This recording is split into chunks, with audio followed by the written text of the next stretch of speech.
ನಮಸ್ಕಾರ. ಮುಖ್ಯಾಂಶಗಳು.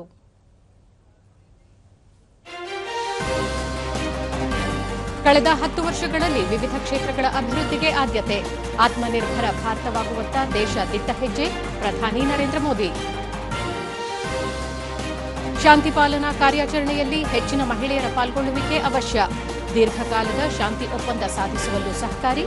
ರಾಷ್ಟ್ರಪತಿ ದ್ರೌಪದಿ ಮುರ್ಮು. ರೈತರು ಕಾರ್ಮಿಕರ ಕಲ್ಯಾಣಕ್ಕೆ ಕೇಂದ್ರದ ಆಯವ್ಯಯದಲ್ಲಿ ಆದ್ಯತೆ. ಆದಾಯ ತೆರಿಗೆ ವಿನಾಯಿತಿಯಿಂದ ಮಧ್ಯಮ ವರ್ಗದವರಿಗೆ ಅನುಕೂಲ. ಸಚಿವ ಎಚ್ಡಿ ಕುಮಾರಸ್ವಾಮಿ. ರಾಜ್ಯದ ಆರ್ಥಿಕ ಸ್ಥಿತಿಗತಿ ಹಿನ್ನೆಲೆ ಶ್ವೇತಪತ್ರ ಹೊರಡಿಸಲು ಬಿವೈ ವಿಜಯೇಂದ್ರ ಆಗ್ರಹ.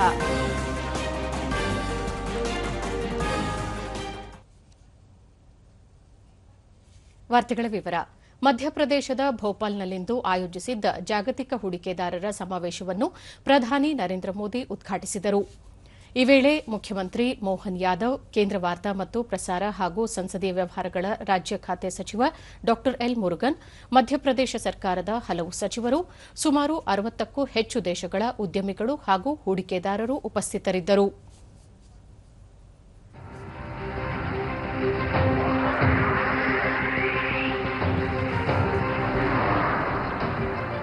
Making a historic milestone of doing business in an ecosystem that is under the effective from 20 ಬಳಿಕ ಪ್ರಧಾನಿ ವಿಕಸಿತ ಭಾರತದ ಪರಿಕಲ್ಪನೆ ಸಾಕಾರಕ್ಕೆ ಜಾಗತಿಕ ಹೂಡಿಕೆದಾರರ ಸಮಾವೇಶ ಬಹುದೊಡ್ಡ ಕೊಡುಗೆ ನೀಡಲಿದೆ. ಇಂದು ಎಲ್ಲಾ ಕ್ಷೇತ್ರಗಳಲ್ಲಿಯೂ ಭಾರತ ಮುನ್ನಡೆ ಸಾಧಿಸುತ್ತಿದೆ.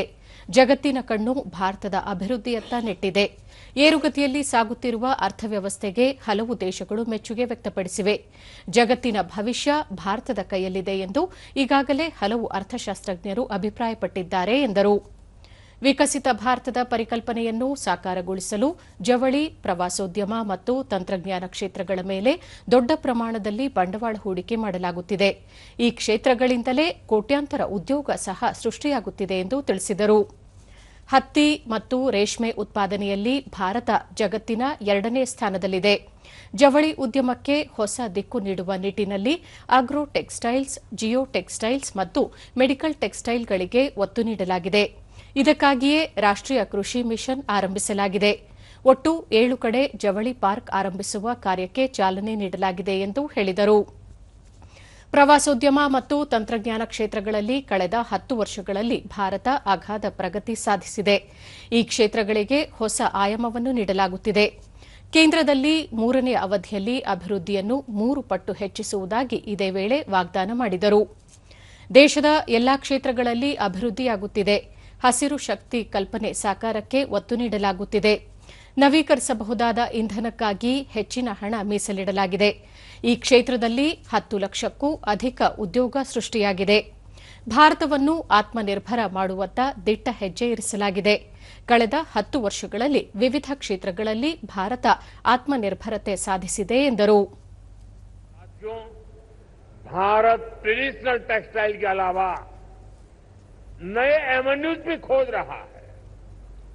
एग्रो टेक्सटाइल, मेडिकल टेक्सटाइल और जियो टेक्सटाइल, ऐसे टेक्निकल टेक्सटाइल को हम बढ़ावा दे रहे हैं. और जबलपुर एयरपोर्ट के टर्मिनल्स को भी एक्सपांड किया गया है. और हम यही नहीं रुके हैं. एमपी का जो एक बड़ा रेल नेटवर्क है उसको भी मॉडर्नाइज किया जा रहा है. एमपी में रेल नेटवर्क का 100% इलेक्ट्रिफिकेशन किया जा चुका है. भोपाल के रानी कमलापति रेलवे स्टेशन की तस्वीरें आज भी सबका मन मोह लेती हैं. इसी तर्ज पर एमपी के 80 रेलवे स्टेशनों को अमृत भारत स्टेशन स्कीम के तहत मॉडर्न बनाया जा रहा है. साथियों, बीता दशक भारत के लिए एनर्जी सेक्टर की अनप्रेसिडेंटेड ग्रोथ का रहा है। विरासत का और विकास का। ಈ ಮಧ್ಯೆ ಹೂಡಿಕೆ ಅವಕಾಶ ಕುರಿತ video ಪ್ರಾತ್ಯಕ್ಷಿಕೆಯನ್ನು ಪ್ರಸ್ತುತಪಡಿಸಲಾಯಿತು. Skip. You step. You standing stage.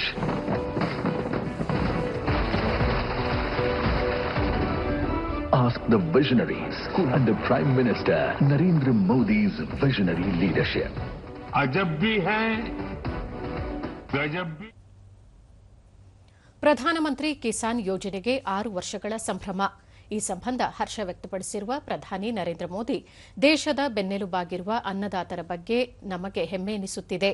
ರೈತರ ಕಲ್ಯಾಣ ಮತ್ತು ಅವರ ಜೀವನ ಸುಧಾರಣೆಗಾಗಿ ನಾವು ನಡೆಸುತ್ತಿರುವ ಪ್ರಯತ್ನಗಳು ಸಾಕಾರಗೊಳ್ಳುತ್ತಿವೆ ಎಂದಿದ್ದಾರೆ. ಕಳೆದ 10 ವರ್ಷಗಳಿಂದ ನಮ್ಮ ಪ್ರಯತ್ನಗಳ ಫಲವಾಗಿ ದೇಶದ ಕೃಷಿ ಕ್ಷೇತ್ರ ಕ್ಷಿಪ್ರಗತಿಯಲ್ಲಿ ಅಭಿವೃದ್ಧಿ ಹೊಂದಿದೆ. ಲಕ್ಷಾಂತರ ಸಣ್ಣ ರೈತರಿಗೆ ಹಣಕಾಸು ನೆರವು ದೊರೆಯುತ್ತಿರುವುದರಿಂದ ಅವರು ಮಾರುಕಟ್ಟೆ ಪ್ರವೇಶಿಸುವ ಹಾದಿ ಸುಲಭವಾಗಿದೆ. ಇದೇ ವೇಳೆ ಕೃಷಿ ವೆಚ್ಚ ಕಡಿಮೆಯಾಗಿ ರೈತಾಪಿ ವರ್ಗದ ಆದಾಯ ಹೆಚ್ಚಾಗುತ್ತಿರುವುದು ಆಶಾದಾಯಕ ಬೆಳವಣಿಗೆ ಎಂದು ಪ್ರಧಾನಿ ತಮ್ಮ ಎಕ್ಸ್ ಖಾತೆಯಲ್ಲಿ ಬಣ್ಣಿಸಿದ್ದಾರೆ. ಪಿಎಂ ಕಿಸಾನ್ ಯೋಜನೆಗೆ 6 ವರ್ಷಗಳು ಪೂರ್ಣಗೊಂಡಿರುವ ಹಿನ್ನೆಲೆಯಲ್ಲಿ ದೇಶದ ಕೃಷಿಕರಿಗೆ ಅಭಿನಂದನೆ ಸಲ್ಲಿಸಿರುವ ಪ್ರಧಾನಿ, ಇದುವರೆಗೆ 3.5 ಲಕ್ಷ ಕೋಟಿ ಹಣವನ್ನು ರೈತರ ಖಾತೆಗೆ ಜಮೆ ಮಾಡಲಾಗಿದೆ.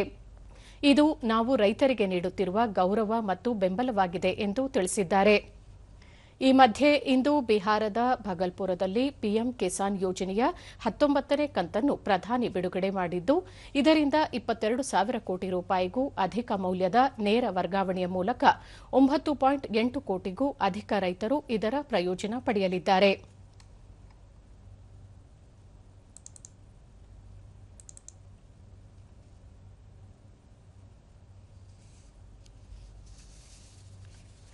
ಪ್ರಧಾನಮಂತ್ರಿ ಕಿಸಾನ್ ಸಮ್ಮಾನ್ ನಿಧಿ ಯೋಜನೆಗೆ 6 ವರ್ಷಗಳಾಗಿರುವ ಹಿನ್ನೆಲೆಯಲ್ಲಿ ಪ್ರಧಾನಿ ನರೇಂದ್ರ ಮೋದಿ ಬಿಹಾರದ ಭಗಲ್ಪುರದಲ್ಲಿಂದು ಪಿಎಂ ಕಿಸಾನ್ ಯೋಜನೆಯ 19ನೇ ಕಂತಿನ ಮೊತ್ತವನ್ನು ರೈತರ ಖಾತೆಗಳಿಗೆ ವರ್ಗಾವಣೆ ಮಾಡಿದರು.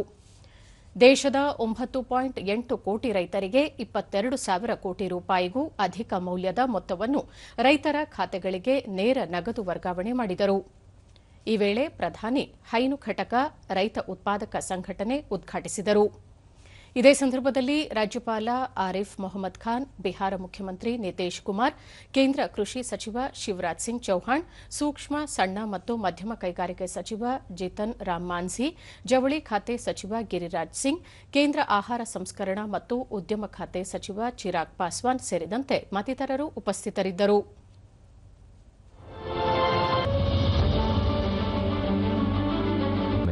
हमारे किसानों की समृद्धि के लिए और खेती को आधुनिक और लाभकारी बनाने के लिए बीते 10 वर्षों में अथक और समग्र प्रयास किए गए हैं।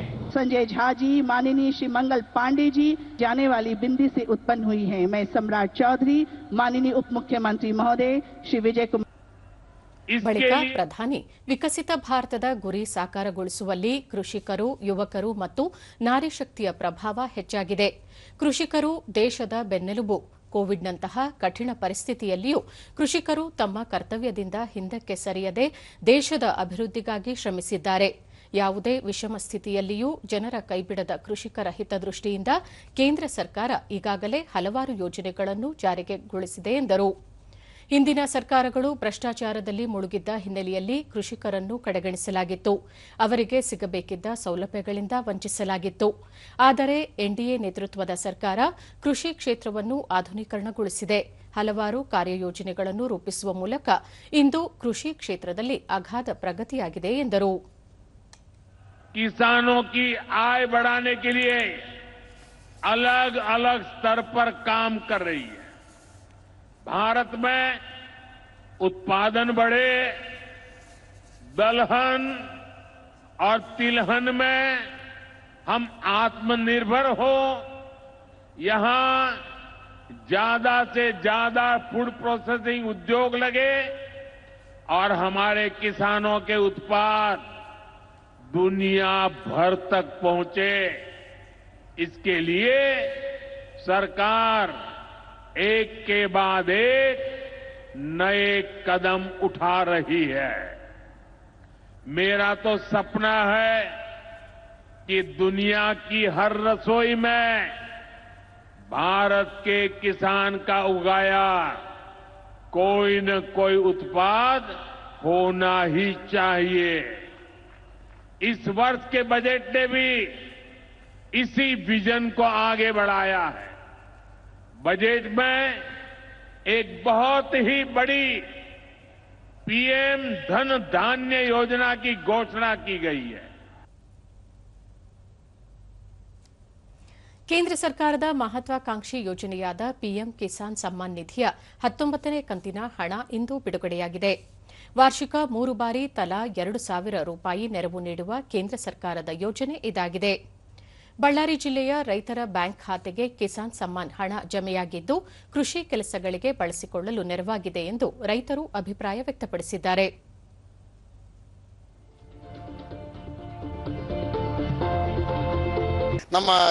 ದೂರದರ್ಶನದೊಂದಿಗೆ ರೈತ ವೀರೇಶ್, ಕೇಂದ್ರದಿಂದ ವಾರ್ಷಿಕ 3 ಬಾರಿ ತಲಾ 2,000 ರೂಪಾಯಿ ನೆರವು ನೀಡುತ್ತಿರುವುದು ರಸಗೊಬ್ಬರ, ಬಿತ್ತನೆ ಬೀಜ ಸೇರಿದಂತೆ ಕೃಷಿ ಚಟುವಟಿಕೆಯ ಖರ್ಚು ವೆಚ್ಚಗಳನ್ನು ನಿಭಾಯಿಸಲು ಸಹಕಾರಿಯಾಗಲಿದೆ ಎಂದರು. ಹಂಗಾಗಿನೇ ಇವತ್ತು ಸಣ್ಣ ಪುಟ್ಟ ನಮಗೆ ಗೊಬ್ಬರ ಮತ್ತು ಎಣ್ಣೆ ತಗೊಳ್ಳೋಕೆ ಕೂಡ ಇವತ್ತಿನ 19ನೇ ಕಂತಿನ ಹಣ ನಮಗೆ ಬಂದಿರೋದ್ರಿಂದ ತುಂಬಾ ಅನುಕೂಲ ಆಗ್ತಾ ಇದೆ. ಮತ್ತೋರ್ವ ರೈತ ಶ್ರೀಧರ್, ಯೋಜನೆ ಹಣ ಕಡಿಮೆಯಾದರೂ ಕೇಂದ್ರ ಸರ್ಕಾರ ರೈತರನ್ನು ಗುರುತಿಸಿ ನೆರವಿಗೆ ಬಂದಿರುವುದು ಸ್ವಾಗತಾರ್ಹ ಎಂದು ಸಂತಸ ವ್ಯಕ್ತಪಡಿಸಿದರು. ನಮ್ಗೆ ಒಂದು ಅಲ್ಪ ಸ್ವಲ್ಪ ಒಳ್ಳೇದು ಆಗ್ಬೋದು, ಆದ್ರೆ ನಮ್ ಸಹಾಯ ಆಗ್ಬೋದು, ಆದ್ರೆ ನಮ್ ಕಷ್ಟಗಳು ಬೇರೆ ಬೇರೆ ಇದಾವೆ. ಇವತ್ತಿನ ದಿವಸ ಇಷ್ಟನ್ನಾದ್ರೂ ರೈತರನ್ನು ಗುರುತಿಸ್ತಾ ಇರಲಿಲ್ಲ. ಇವತ್ತು ನಮ್ಮ ನರೇಂದ್ರ ಮೋದಿ ಬಂದ್ಮೇಲೆ ಗುರುತಿಸ್ತಾ ಇದ್ದಾರೆ. ಇನ್ನೋರ್ವ ರೈತ ಪಂಪಾಪತಿ, ಕೇಂದ್ರ ಸರ್ಕಾರ ಪ್ರತಿ 4 ತಿಂಗಳಿಗೆ ಆರ್ಥಿಕ ನೆರವು ನೀಡುತ್ತಿದೆ. ಇದು ರೈತರು ಕೃಷಿಯಲ್ಲಿ ತೊಡಗಿಸಿಕೊಳ್ಳಲು ಭರವಸೆ ನೀಡಿದೆ ಎಂದರು. ಸರ್ಕಾರ ಮತ್ತು ಕೇಂದ್ರ ಸರ್ಕಾರದಿಂದ ನಮಗೆ 2 ಕಂತು ಬರಬೇಕಾಯಿತು, ಆದರೆ ಇವಾಗ ಮೋದಿದಂದೇ ಕೇಂದ್ರ ಸರ್ಕಾರದಿಂದ ನಮಗೆ ಬಂದಿರೋದಕ್ಕೆ ಜಮಾಗಿದೆ. ಆದರೆ ಇನ್ನೂ ನಮಗೆ ಮೋದಿ ರೈತರಿಗೆ ಬಹಳ ಹೆಲ್ಪ್ ಮಾಡುವ ಇನ್ನೂ ಒಂದು ಅವಕಾಶಗಳು ಬರಬೇಕಾಗಿದೆ. ನಮಗೆ ಇದು ಕಿಸಾನ್ ಸನ್ಮಾನ್ ನಮಗೆ ಉಪಯೋಗ ಆಗಿದೆ. ರೈತ ಡಿ ಪ್ರಕಾಶ್, ಕಳೆದ 6-7 ವರ್ಷದಿಂದ ಸರ್ಕಾರ ಕಿಸಾನ್ ಸಮ್ಮಾನ್ ಯೋಜನೆಯಡಿ ಆರ್ಥಿಕ ನೆರವು ನೀಡುತ್ತಿದೆ. ಇದು ರೈತರು ಸಾಲಗಾರರಾಗದೆ ಸ್ವಾಭಿಮಾನದಿಂದ ಕೃಷಿ ಕಾರ್ಯ ನಡೆಸಲು ಸಹಕಾರಿಯಾಗಲಿದೆ ಎಂದು ತಿಳಿಸಿದರು. ಪ್ರಪ್ರಥಮವಾಗಿ ರೈತರ ಬಗ್ಗೆ ಕಾಳಜಿ ಇರುವಂತಹ ನಮ್ಮ ದೇಶದ ಪ್ರಧಾನಮಂತ್ರಿ ಅದು ಯಾರಾದರೂ ಇದ್ರೆ ನಮ್ಮ ನರೇಂದ್ರ ಮೋದಿಜಿಯವರಂತ ಹೇಳಲಿಕ್ಕೆ ನಾನು ಬಯಸ್ತೇನೆ. ರೈತ ಕುಮಾರಸ್ವಾಮಿ, 19ನೇ ಕಂತಿನ ಹಣ ಬ್ಯಾಂಕ್ ಖಾತೆಗೆ ಜಮೆಯಾಗಿದ್ದು ಕೃಷಿ ಚಟುವಟಿಕೆಗಳನ್ನು ಕೈಗೊಳ್ಳಲು ಸಕಾಲದಲ್ಲಿ ನೆರವು ದೊರೆತಿದೆ ಎಂದರು. ಕಿಸಾನ್ ಯೋಜನೆಯಡಿ 19ನೇ ಕಂತು ಬಿಡುಗಡೆ ಮಾಡಿದ್ದಾರೆ, ಜಮಾ ಆಗಿದೆ ನಮ್ಮ ಖಾತೆಗೆ. ಇನ್ನೋರ್ವ ರೈತ ಸದಾಶಿವ ರೆಡ್ಡಿ, ಕೇಂದ್ರದ ಆರ್ಥಿಕ ನೆರವು ಸಣ್ಣ ಪ್ರಮಾಣದ್ದಾದರೂ ಸರ್ಕಾರ ರೈತರನ್ನು ಗುರುತಿಸಿರುವುದು ಸಂತಸ ತಂದಿದೆ ಎಂದು ಹೇಳಿದರು. ಕಮ್ಮಿ ಅದು ನಮಗೇನು ಅನಿಸುತ್ತಪ್ಪ ಅಂದ್ರೆ ಭಾಳ ಜನಕ್ಕೆ ಬೇಕಲ್ಲ, ಎಷ್ಟು ಕೊಟ್ಟರು ನಮಗೆ ಕಮ್ಮಿ ಅನಿಸ್ತದೆ. ಆದ್ರೂ 2,000 ರೂಪಾಯಿ ಅನ್ಬೋದು ಕಮ್ಮಿ, ಆದ್ರೂ ಅದು ಏನಾಗುತ್ತಪ್ಪ ಅಂದ್ರೆ ನಮಗೆ ಅನುಕೂಲ ಆಗುತ್ತೆ. ರೈತರಿಗೆ ಎಷ್ಟು ಇಷ್ಟು ಬಂದ್ರೂ ಅನುಕೂಲ ಆಗುತ್ತೆ. ಕೇಂದ್ರ ಸರ್ಕಾರದ ಪಿಎಂ ಕಿಸಾನ್ ಸಮ್ಮಾನ್ ನಿಧಿ ಯೋಜನೆಯಡಿ ರೈತರ ಬ್ಯಾಂಕ್ ಖಾತೆಗಳಿಗೆ ತಲಾ 2,000 ರೂಪಾಯಿ ಇಂದು ಜಮೆಯಾಗಿದ್ದು ಮಂಡ್ಯ ಜಿಲ್ಲೆಯ ರೈತರಲ್ಲಿ ಸಂತಸ ಮೂಡಿಸಿದೆ. ಕೃಷಿ ಸೇರಿದಂತೆ ಮತ್ತಿತರ ಚಟುವಟಿಕೆಗಳಲ್ಲಿ ತೊಡಗಿಸಿಕೊಳ್ಳಲು ಅನುಕೂಲವಾಗಿದೆ ಎಂದು ರೈತರು ಅಭಿಪ್ರಾಯ ವ್ಯಕ್ತಪಡಿಸಿದ್ದಾರೆ.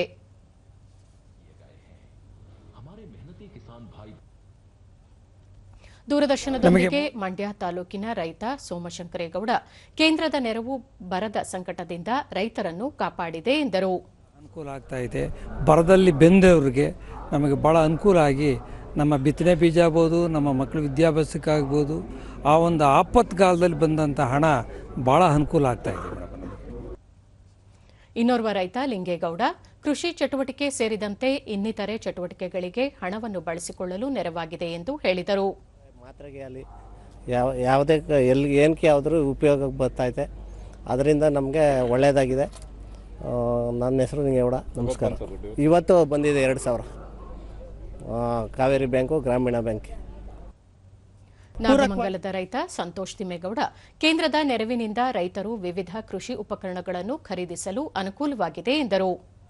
ಕೃಷಿಗೆ ಬೇಕಾಗಿರೋಂಥ ಯಂತ್ರೋಪಕರಣಗಳು, ಚಾಪ್ಸ್ ಕಟರ್ ಆಗಿರ್ಬೋದು, ಒಂದು ಮಿನಿ ಟಿಲ್ಲರ್ ಆಗಿರ್ಬೋದು, ಒಂದು ನಮ್ಮ ಕೃಷಿಗೆ ಏನೇನು ಬೇಕು, ಮುಖ್ಯವಾಗಿ ರೈತರಿಗೆ ಸಣ್ಣ ಕಡಿಮೆ ಖರ್ಚಲ್ಲಿ ಏನೇನು ತಗೋಬೋದು ನಾವು ಅಂಥದ್ದೆಲ್ಲ ತಗೊಂಡು ಇದರಿಂದ ತುಂಬ ಅನುಕೂಲನ ಪಡ್ಕೊತಾ ಇದ್ದೀವಿ. ಪ್ರಗತಿಪರ ರೈತ ರಾಜೇಗೌಡ, ಸಕಾಲದಲ್ಲಿ ಕೇಂದ್ರ ಸರ್ಕಾರ ನೀಡಿರುವ ಹಣ ಕೃಷಿಯಲ್ಲಿ ಹೂಡಿಕೆ ಮಾಡಲು ಸಣ್ಣ ಪ್ರಮಾಣದ ನೆರವು ನೀಡಿದೆ ಎಂದರು. ಬಿತ್ತನೆ ಬೀಜ ರೆಡಿ ಮಾಡಿ 20,000 ರೂಪಾಯಿ ಕೂಡ ಸಂಪಾದನೆ ಮಾಡ್ಬೋದು. ಆ ಥರದೊಂದು ಇದು 2,000ದಿಂದ ನಮಗೆ ತುಂಬಾ ಅನುಕೂಲ ಆಗಿದೆ.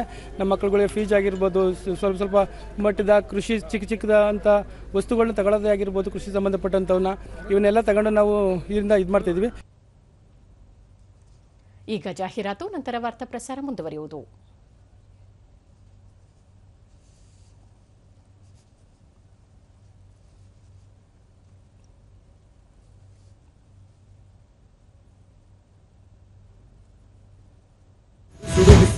ಏರಿದೆ ತಾಪ, ಕಾಲಿಡುತ್ತಿದೆ ಬೇಸಿಗೆಗಾಲ, ಎಚ್ಚರ ವಹಿಸಿ ಕಾಳಜಿ ತೋರಿ ಕೊಂಚ ಕಟ್ಟೋಣ ಭೂಮಿಯ ಸಾಲ. ಪಟಾಕಿ ಬೀಡಿ ಕರ್ಪೂರ ಕಾಡಿಂದ ಇರಲಿ ಬಹುದೂರ, ಒಗ್ಗಟ್ಟಿನಿಂದ ನಿಲ್ಲೋಣ, ಕಾಡ್ಗಿಚ್ಚನ್ನು ತಡೆಯೋಣ.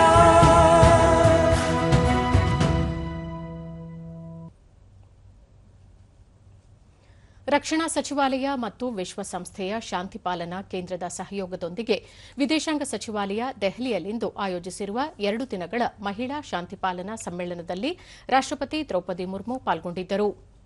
ಈ ವೇಳೆ ಅವರು ವಿಶ್ವಸಂಸ್ಥೆಯ ಶಾಂತಿಪಾಲನಾ ಕಾರ್ಯಾಚರಣೆಗಳಲ್ಲಿ ಹೆಚ್ಚಿನ ಮಹಿಳೆಯರು ಸೇರ್ಪಡೆಯಾಗುವ ಅಗತ್ಯವಿದೆ, ಹೆಚ್ಚಿನ ಮಹಿಳಾ ಸಿಬ್ಬಂದಿ ಹೊಂದಿರುವ ಕಾರ್ಯಾಚರಣೆಗಳು ಹಿಂಸಾಚಾರ ಕಡಿಮೆ ಮಾಡುವಲ್ಲಿ ಮತ್ತು ದೀರ್ಘಕಾಲೀನ ಶಾಂತಿ ಒಪ್ಪಂದಗಳನ್ನು ಸಾಧಿಸುವಲ್ಲಿ ಹೆಚ್ಚು ಪರಿಣಾಮಕಾರಿಯಾಗಲಿವೆ ಎಂದು ತಿಳಿಸಿದ್ದಾರೆ.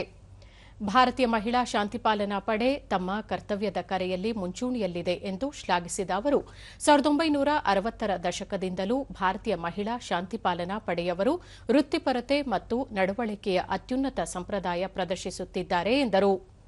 ವಿಶ್ವಸಂಸ್ಥೆಯ ಶಾಂತಿಪಾಲನೆಗೆ ಭಾರತದ ಹೆಮ್ಮೆಯ ಕೊಡುಗೆಯ ಇತಿಹಾಸವನ್ನು ರಾಷ್ಟ್ರಪತಿಗಳು ಇದೇ ಸಂದರ್ಭದಲ್ಲಿ ನೆನಪಿಸಿಕೊಂಡರು.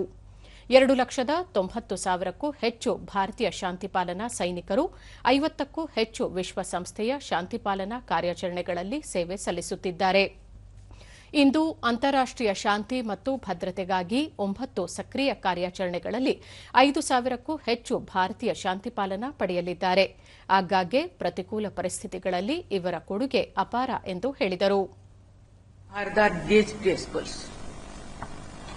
I hope that the discussions over the next 2 days will enrich your understanding of the different facets of peacekeeping. I understand that many of you have already served or would be serving in UN peacekeeping missions in various capacities. Having met you, I am reassured that the future holds promise.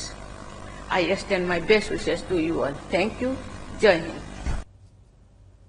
2025-26ನೇ ಸಾಲಿನ ಕೇಂದ್ರ ಮುಂಗಡ ಪತ್ರದಲ್ಲಿ ರೈತರು, ಕಾರ್ಮಿಕರು, ಮಧ್ಯಮ ವರ್ಗ ಸೇರಿದಂತೆ ಎಲ್ಲಾ ಸಮುದಾಯಗಳ ಅಭಿವೃದ್ಧಿಗೆ ಒತ್ತು ನೀಡಿ ಆಯವ್ಯಯ ಮಂಡನೆ ಮಾಡಲಾಗಿದೆ ಎಂದು ಕೇಂದ್ರ ಭಾರೀ ಕೈಗಾರಿಕೆ ಮತ್ತು ಉಕ್ಕು ಖಾತೆ ಸಚಿವ ಎಚ್ಡಿ ಕುಮಾರಸ್ವಾಮಿ ಮೈಸೂರಿನಲ್ಲಿಂದು ಹೇಳಿದ್ದಾರೆ.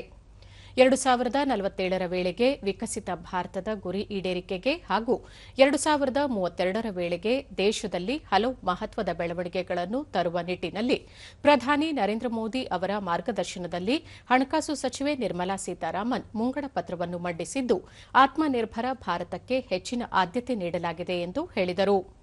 12 ಲಕ್ಷ ರೂಪಾಯಿವರೆಗೆ ಆದಾಯ ತೆರಿಗೆ ವಿನಾಯಿತಿ ನೀಡಿರುವುದು ದೇಶದ ಕೋಟ್ಯಾಂತರ ಮಧ್ಯಮ ವರ್ಗದ ಜನರಿಗೆ ಅನುಕೂಲವಾಗಲಿದೆ. ಕೃಷಿ ವಲಯಕ್ಕೆ ಹೆಚ್ಚಿನ ಆದ್ಯತೆ ನೀಡಿದ್ದು, ರೈತರನ್ನು ಆರ್ಥಿಕವಾಗಿ ಶಕ್ತಿ ತುಂಬುವ ಕೆಲಸ ಮಾಡಲಾಗುತ್ತಿದೆ ಎಂದು ಅವರು ತಿಳಿಸಿದರು. ಚರ್ಮ ಕೈಗಾರಿಕೆಯಲ್ಲಿ ಹೆಚ್ಚಿನ ಪ್ರಮಾಣದಲ್ಲಿ ಉದ್ಯೋಗ ಸೃಷ್ಟಿಗೆ ಕೇಂದ್ರ ಸರ್ಕಾರ ಒತ್ತು ನೀಡಿದೆ. ಇದರ ಜೊತೆಗೆ ಈ ಬಾರಿಯೂ ಬಜೆಟ್ನಲ್ಲಿ ರೈತರ ಕಲ್ಯಾಣಕ್ಕೆ ಹಲವು ಯೋಜನೆಗಳನ್ನು ಪ್ರಕಟಿಸಿದೆ. ಕೃಷಿ ವಲಯದ ಉನ್ನತಿಗಾಗಿ 1.72 ಲಕ್ಷ ಕೋಟಿ ಅನುದಾನವನ್ನು ಪ್ರಕಟಿಸಲಾಗಿದ್ದು, ಈ ಕ್ಷೇತ್ರದ ಅಭಿವೃದ್ಧಿಗೆ ಶ್ರಮಿಸುವ ನವೋದ್ಯಮಗಳ ಪ್ರೋತ್ಸಾಹಕ್ಕೆ 10,000 ಕೋಟಿ ರೂಪಾಯಿಗಳ ನೆರವನ್ನು ನೀಡಲಾಗುತ್ತಿದೆ ಎಂದರು. ವಿಶೇಷವಾಗಿ ಮೀನುಗಾರಿಕೆ, ಹೈನೋದ್ಯಮ, ಚರ್ಮೋದ್ಯಮ ಕ್ಷೇತ್ರಗಳ ಬೆಳವಣಿಗೆಗೆ ಕೇಂದ್ರ ಸರ್ಕಾರ ಒತ್ತು ನೀಡಿದೆ. ಚರ್ಮೋದ್ಯಮ ಕ್ಷೇತ್ರದಲ್ಲಿ 4 ಲಕ್ಷ ಕೋಟಿ ರೂಪಾಯಿಗಳ ವಹಿವಾಟು ನಿರೀಕ್ಷಿಸಲಾಗಿದೆ. ಅದೇ ರೀತಿ 20 ಲಕ್ಷ ಉದ್ಯೋಗ ಅವಕಾಶ ಹಾಗೂ 1 ಲಕ್ಷ ಕೋಟಿ ರೂಪಾಯಿಗಳ ವಿದೇಶಿ ವಿನಿಮಯ ಗುರಿ ಹೊಂದಲಾಗಿದೆ. ಸಣ್ಣ ಮತ್ತು ಅತಿಸಣ್ಣ ಉದ್ದಿಮೆಗಳ ಪುನಶ್ಚೇತನ ಮತ್ತು ಕೈಗಾರಿಕೆಗಳ ಅಭಿವೃದ್ಧಿಗೆ ಎಲ್ಲ ಅಗತ್ಯ ನೆರವನ್ನು ನೀಡುವ ಮೂಲಕ ದೇಶವನ್ನು ಇನ್ನಷ್ಟು ಪ್ರಗತಿ ಪಥದೆಡೆಗೆ ಕೊಂಡೊಯ್ಯುವ ಗುರಿ ಹೊಂದಲಾಗಿದೆ ಎಂದು ತಿಳಿಸಿದರು. ಆರ್ಥಿಕವಾಗಿ ಸ್ವಲ್ಪ ಕೃಷಿ ವಲಯದಲ್ಲಿ ಹಿಂದೆ ಇರತಕ್ಕಂಥ ಒಂದು 100 ಜಿಲ್ಲೆಗಳನ್ನು ಆಯ್ಕೆ ಮಾಡಿದ್ದಾರೆ. ಸ್ಟಾರ್ಟಪ್ಗಳ ಮುಖಾಂತರ ಸುಮಾರು 10,000 ಕೋಟಿ ಹಣವನ್ನು ಸಹ ಕೃಷಿಕ ವಲಯಕ್ಕೆ ಈ ಬಾರಿ ಆ 100 ಜಿಲ್ಲೆಗಳಲ್ಲಿ ಆರ್ಥಿಕ ಶಕ್ತಿಯನ್ನು ತುಂಬತಕ್ಕಂಥ ಕಾರ್ಯಕ್ರಮ. ಮೀನುಗಾರಿಕೆಗೆ, ಹಾಲು ಉತ್ಪಾದನೆಗೆ, ವಿಶೇಷವಾಗಿ ಈ ಬಾರಿ ಲೆದರ್ ಇಂಡಸ್ಟ್ರಿಗೆ ರಾಜ್ಯದ ವಿವಿಧ ಮಠಾಧೀಶರ ನಿಯೋಗ ಮುಖ್ಯಮಂತ್ರಿ ಸಿದ್ದರಾಮಯ್ಯ ಅವರನ್ನು ಬೆಂಗಳೂರಿನಲ್ಲಿಂದು ಭೇಟಿ ಮಾಡಿ ವಿವಿಧ ಬೇಡಿಕೆ ಈಡೇರಿಸುವಂತೆ ಮನವಿ ಸಲ್ಲಿಸಿತು. ಈ ವೇಳೆ ಕೈಗಾರಿಕಾ ಸಚಿವ ಎಂಬಿ ಪಾಟೀಲ್, ಅರಣ್ಯ ಮತ್ತು ಪರಿಸರ ಖಾತೆ ಸಚಿವ ಈಶ್ವರ್ ಖಂಡ್ರೆ, ಮುಖ್ಯಮಂತ್ರಿಗಳ ರಾಜಕೀಯ ಕಾರ್ಯದರ್ಶಿ ಬಸವರಾಜ ರಾಯರೆಡ್ಡಿ, ಯೋಜನಾ ಆಯೋಗದ ಉಪಾಧ್ಯಕ್ಷ ಬಿಆರ್ ಪಾಟೀಲ್ ಸೇರಿದಂತೆ ಮತ್ತಿತರರು ಉಪಸ್ಥಿತರಿದ್ದರು.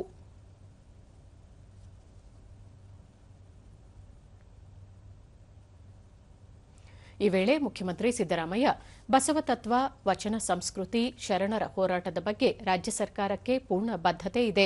ಬೇಡಿಕೆಗಳನ್ನು ಹಂತ ಹಂತವಾಗಿ ಈಡೇರಿಸಲಾಗುವುದು ಎಂದು ಹೇಳಿದರು. ರಾಜ್ಯದ ಎಲ್ಲಾ ಸರ್ಕಾರಿ ಕಚೇರಿಗಳಲ್ಲಿ ಬಸವಣ್ಣನವರ ಭಾವಚಿತ್ರವನ್ನು ಕಡ್ಡಾಯಗೊಳಿಸಿ ಈಗಾಗಲೇ ಸರ್ಕಾರ ಆದೇಶ ಹೊರಡಿಸಿದೆ. ಬಸವಣ್ಣನವರ ಆಚಾರ, ವಿಚಾರ, ಹೋರಾಟ ಜಾತ್ಯತೀತ ಸಮಾಜ ನಿರ್ಮಾಣಕ್ಕೆ ಪೂರಕವಾಗಿವೆ. ಜಾತ್ಯತೀತ ಸಮಾಜ ನಿರ್ಮಾಣ ಮಾಡಲು ಬಸವಣ್ಣನವರ ಹೋರಾಟ ಪೂರಕ. ಅದೇ ರೀತಿ ಸಂವಿಧಾನ ಶಿಲ್ಪಿ ಡಾ ಬಿಆರ್ ಅಂಬೇಡ್ಕರ್ ಅವರ ವಿಚಾರಗಳು ಇವೇ ಆಗಿದ್ದು ಸಂವಿಧಾನದಲ್ಲಿ ಅಡಕವಾಗಿವೆ ಎಂದರು.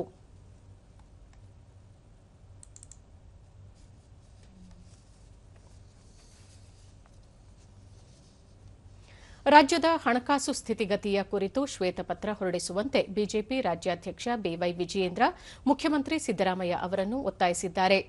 ಈ ಕುರಿತು ಮುಖ್ಯಮಂತ್ರಿ ಸಿದ್ದರಾಮಯ್ಯ ಅವರಿಗೆ ಪತ್ರ ಬರೆದಿರುವ ಅವರು, ಚುನಾವಣೆಯ ಸಂದರ್ಭದಲ್ಲಿ ಮತ ಸೆಳೆಯುವುದಕ್ಕಾಗಿ ಖಾತರಿ ಯೋಜನೆಗಳನ್ನು ಘೋಷಣೆ ಮಾಡಿ ಇದೀಗ ಫಲಾನುಭವಿಗಳಿಗೆ ಯೋಜನೆಗಳನ್ನು ತಲುಪಿಸುವಲ್ಲಿ ರಾಜ್ಯದ ಕಾಂಗ್ರೆಸ್ ಸರ್ಕಾರ ವಿಫಲವಾಗಿದೆ. ಇದರಿಂದ ಕರ್ನಾಟಕ ಸಂಪೂರ್ಣ ದಿವಾಳಿಯಾಗುವ ಕಡೆ ಮುನ್ನಡೆದಿದೆ. ಸರ್ಕಾರಿ ನೌಕರರಿಗೆ ನಿಗದಿತ ವೇಳೆಯಲ್ಲಿ ವೇತನ ಪಾವತಿಸಲು ಸಾಧ್ಯವಾಗುತ್ತಿಲ್ಲ. ಈ ಎಲ್ಲ ಅಂಶಗಳ ಹಿನ್ನೆಲೆಯಲ್ಲಿ ತಕ್ಷಣವೇ ರಾಜ್ಯದ ಆರ್ಥಿಕ ಪರಿಸ್ಥಿತಿಗೆ ಸಂಬಂಧಿಸಿದಂತೆ ಶ್ವೇತಪತ್ರ ಹೊರಡಿಸಬೇಕು ಎಂದು ಆಗ್ರಹಿಸಿದ್ದಾರೆ. 2025-26ನೇ ಸಾಲಿನ ರಾಜ್ಯ ಮುಂಗಡಪತ್ರ ಸಾಮಾಜಿಕ ಕಳಕಳಿ ಮತ್ತು ಆರ್ಥಿಕವಾಗಿ ಜವಾಬ್ದಾರಿಯುತವಾಗಿರಬೇಕು. ಬಜೆಟ್ನಲ್ಲಿ ಆರ್ಥಿಕ ವಿವೇಕ, ಆರ್ಥಿಕ ಬೆಳವಣಿಗೆ ಮತ್ತು ಸಾಮಾಜಿಕ ಕಲ್ಯಾಣದ ಪ್ರದರ್ಶನವಾಗಲಿ ಎಂದು ಹೇಳಿದ್ದಾರೆ. ಕಳೆದ 2 ವರ್ಷಗಳ ಆಯವ್ಯಯದಲ್ಲಿ ರಾಜಸ್ವ ಕೊರತೆಯ ಬಜೆಟ್ ಅನ್ನು ಮಂಡಿಸಿರುವುದಾಗಿ ಹೇಳಿಕೊಂಡಿದ್ದರೂ ಆರ್ಥಿಕ ಶಿಸ್ತು, ಹೊಣೆಗಾರಿಕೆಯ ನಿಯಮವನ್ನು ಉಲ್ಲಂಘಿಸಲಾಗಿದೆ ಎಂದು ಅಸಮಾಧಾನ ವ್ಯಕ್ತಪಡಿಸಿದ್ದಾರೆ. ಕೋಟಿ ರೂಪಾಯಿಗಳು ರಾಜ್ಯ ಸರ್ಕಾರ ತುಂಬಬೇಕಾಗಿದೆ ಕಿಟ್ ಯೋಜನೆ ಪ್ರಯುಕ್ತ. ಮತ್ತೊಂದು ಕಡೆ ಇವತ್ತು ವಿದ್ಯುತ್ ಕಂಪನಿಗಳು ಇವತ್ತು ರಾಜ್ಯ ಸರ್ಕಾರಕ್ಕೆ ತಾಕೀತು ಮಾಡಿದ ಒಂದು ಯೋಜನೆಯಲ್ಲಿ ಅಂದ್ರೆ ಒಂದು ಕಡೆ ಒಂದು ಹೊಣೆಯಿದೆ. ರಾಜ್ಯ ಸರ್ಕಾರ ಹಣ ಸಂಗ್ರಹ ಮಾಡಬೇಕು, ಅದನ್ನು ತುಂಬಿಸಬೇಕು. ಇಲ್ಲ ಗ್ರಾಹಕರ ಮೇಲೆ ನಾವು ಇದು ಭಾರವನ್ನು ಹೇಳಬೇಕಾಗುತ್ತೆ ಅನ್ನೋ ಮಾತನ್ನು ಹೇಳಿದ್ದಾರೆ. ಸಚಿವರಾಗಲಿ, ಮುಖ್ಯಮಂತ್ರಿಗಳಾಗಲಿ ಜನರಿಗೆ ಕಿವಿಗೆ ಅದನ್ನು ಬಿಟ್ಟು ವಾಸ್ತವ ಸತ್ಯವನ್ನ. ರಾಜ್ಯ ಮಟ್ಟದ ಜನಪದ ಕಲಾ ತಂಡಗಳ ಮೆರವಣಿಗೆಗೆ ಶಾಸಕ ಕೊತ್ತೂರು ಮಂಜುನಾಥ್ ಕೋಲಾರದಲ್ಲಿಂದು ಚಾಲನೆ ನೀಡಿದರು. ಈ ವೇಳೆ ವಿಧಾನ ಪರಿಷತ್ ಸದಸ್ಯ ಅನಿಲ್ ಕುಮಾರ್, ಜಿಲ್ಲಾಧಿಕಾರಿ ಎಂಆರ್ ರವಿ ಸೇರಿದಂತೆ ಮತ್ತಿತರರು ಉಪಸ್ಥಿತರಿದ್ದರು. ಎಸ್ಎನ್ಆರ್ ಸರ್ಕಲ್ನಿಂದ ನಗರದ ವಿವಿಧ ರಸ್ತೆಗಳಲ್ಲಿ ಜಾಥಾ ಸಾಗಿತು. ಈ ಸಂದರ್ಭದಲ್ಲಿ ರಾಜ್ಯದ ವಿವಿಧ ಭಾಗಗಳಿಂದ ಆಗಮಿಸಿದ್ದ ಸುಮಾರು 40ಕ್ಕೂ ಅಧಿಕ ಕಲಾ ತಂಡಗಳು ಪಾಲ್ಗೊಂಡಿದ್ದವು.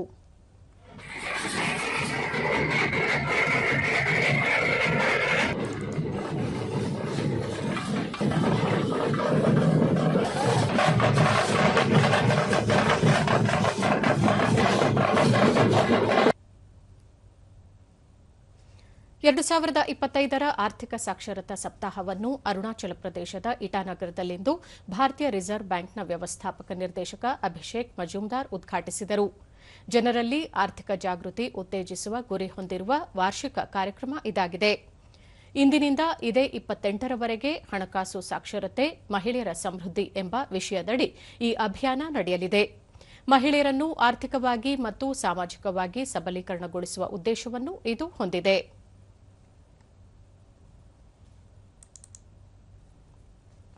ಉತ್ತರ ಪ್ರದೇಶದ ಪ್ರಯಾಗ್ರಾಜ್ನಲ್ಲಿ ಮಹಾಕುಂಭಮೇಳ ನಡೆಯುತ್ತಿದ್ದು ಕೋಟ್ಯಾಂತರ ಮಂದಿ ಇಂದೂ ಸಹ ಪುಣ್ಯಸ್ನಾನದಲ್ಲಿ ಭಾಗಿಯಾದರು. ಈಗಾಗಲೇ 60 ಕೋಟಿಗೂ ಅಧಿಕ ಮಂದಿ ಭಕ್ತರು ತ್ರಿವೇಣಿ ಸಂಗಮದಲ್ಲಿ ಪುಣ್ಯಸ್ನಾನ ಮಾಡಿದ್ದಾರೆ. ಕುಂಭಮೇಳದಲ್ಲಿ ಭಾಗಿಯಾಗುವ ಭಕ್ತರಿಗೆ ಅಗತ್ಯ ವ್ಯವಸ್ಥೆ ಕಲ್ಪಿಸಲಾಗಿದ್ದು ಎಲ್ಲೆಡೆ ಬಿಗಿ ಭದ್ರತೆ ಕೈಗೊಳ್ಳಲಾಗಿದೆ. ಸುಮಾರು 15,000ಕ್ಕೂ ಅಧಿಕ ಕಾರ್ಮಿಕರು ನೈರ್ಮಲ್ಯ ಅಭಿಯಾನದಲ್ಲಿ ಪಾಲ್ಗೊಳ್ಳುವ ಮೂಲಕ ವಿಶ್ವ ದಾಖಲೆ ಸೃಷ್ಟಿಯಾಗಿದೆ. ಪುಣ್ಯಸ್ನಾನದಲ್ಲಿ ಭಾಗಿಯಾದ ಯಾತ್ರಾರ್ಥಿಗಳು ಐತಿಹಾಸಿಕ ಕ್ಷಣಕ್ಕೆ ಸಾಕ್ಷಿಯಾಗಿರುವ ಕುರಿತು ಸಂತಸ ವ್ಯಕ್ತಪಡಿಸಿದ್ದಾರೆ. यूटिलाइज करें। गवर्नमेंट ने बहुत अच्छी सुविधाएं दे रखी हैं लोगों के लिए, स्पेशली लड़कियों के लिए। लड़कियां सेफ हैं यहाँ पर, तो बहुत ही अच्छा एक्सपीरियंस है मेरा। बिल्कुल स्नान किया, बहुत अच्छी व्यवस्था है, कार पार्किंग की सुविधा बहुत अच्छी है, प्रशासन सपोर्टिव है और साफ सफाई के हिसाब से सब कुछ अच्छा है, बहुत बेहतरीन है, एक सफल प्रयास है। और मासिक शिवरात्रि तक यहीं पे रहूंगा, मेरी इच्छा है। मैं अभी मेरे परिवार सहित आता हूँ, धर्म पत्नी को, अब ये माता राम को भी साथ लेकर के आया हूँ मैं। अरे बहुत मजा आया, जब भी तुम्हें 4 बार आ गया सर। ಇದೇ 26ರ ಶಿವರಾತ್ರಿಯ ದಿನದಂದು ಮಹಾಕುಂಭಮೇಳ ಸಂಪನ್ನಗೊಳ್ಳಲಿರುವ ಹಿನ್ನೆಲೆಯಲ್ಲಿ ದೇಶ ವಿದೇಶಗಳಿಂದ ಲಕ್ಷಾಂತರ ಮಂದಿ ಪ್ರಯಾಗ್ರಾಜ್ಗೆ ಆಗಮಿಸುತ್ತಿದ್ದಾರೆ.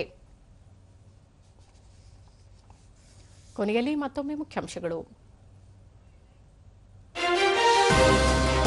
ಕಳೆದ 10 ವರ್ಷಗಳಲ್ಲಿ ವಿವಿಧ ಕ್ಷೇತ್ರಗಳ ಅಭಿವೃದ್ಧಿಗೆ ಆದ್ಯತೆ, ಆತ್ಮನಿರ್ಭರ ಭಾರತವಾಗುವತ್ತ ದೇಶ ದಿಟ್ಟ ಹೆಜ್ಜೆ, ಪ್ರಧಾನಿ ನರೇಂದ್ರ ಮೋದಿ. ಶಾಂತಿ ಪಾಲನಾ ಕಾರ್ಯಾಚರಣೆಯಲ್ಲಿ ಹೆಚ್ಚಿನ ಮಹಿಳೆಯರ ಪಾಲ್ಗೊಳ್ಳುವಿಕೆ ಅವಶ್ಯ, ದೀರ್ಘಕಾಲದ ಶಾಂತಿ ಒಪ್ಪಂದ ಸಾಧಿಸುವಲ್ಲೂ ಸಹಕಾರಿ, ರಾಷ್ಟ್ರಪತಿ ದ್ರೌಪದಿ ಮುರ್ಮು. ರೈತರು ಕಾರ್ಮಿಕರ ಕಲ್ಯಾಣಕ್ಕೆ ಕೇಂದ್ರದ ಆಯವ್ಯಯದಲ್ಲಿ ಆದ್ಯತೆ, ಆದಾಯ ತೆರಿಗೆ ವಿನಾಯಿತಿಯಿಂದ ಮಧ್ಯಮ ವರ್ಗದವರಿಗೆ ಅನುಕೂಲ, ಸಚಿವ ಎಚ್ಡಿ ಕುಮಾರಸ್ವಾಮಿ. ರಾಜ್ಯದ ಆರ್ಥಿಕ ಸ್ಥಿತಿಗತಿ ಹಿನ್ನೆಲೆ ಶ್ವೇತಪತ್ರ ಹೊರಡಿಸಲು ಡಿವೈ ವಿಜಯೇಂದ್ರ ಆಗ್ರಹ. ನಮ್ಮ ವಾರ್ತಾ ಪ್ರಸಾರವನ್ನು ನೀವು ಡಿಡಿ ಚಂದನ ನ್ಯೂಸ್ ಯೂಟ್ಯೂಬ್, ಎಕ್ಸ್ ಖಾತೆ, ಫೇಸ್ಬುಕ್ ಹಾಗೂ ಇನ್ಸ್ಟಾಗ್ರಾಂನಲ್ಲೂ ವೀಕ್ಷಿಸಬಹುದು. ನಮ್ಮ ಮುಂದಿನ ವಾರ್ತಾ ಪ್ರಸಾರ ಸಂಜೆ 7 ಗಂಟೆಗೆ. ನಮಸ್ಕಾರ.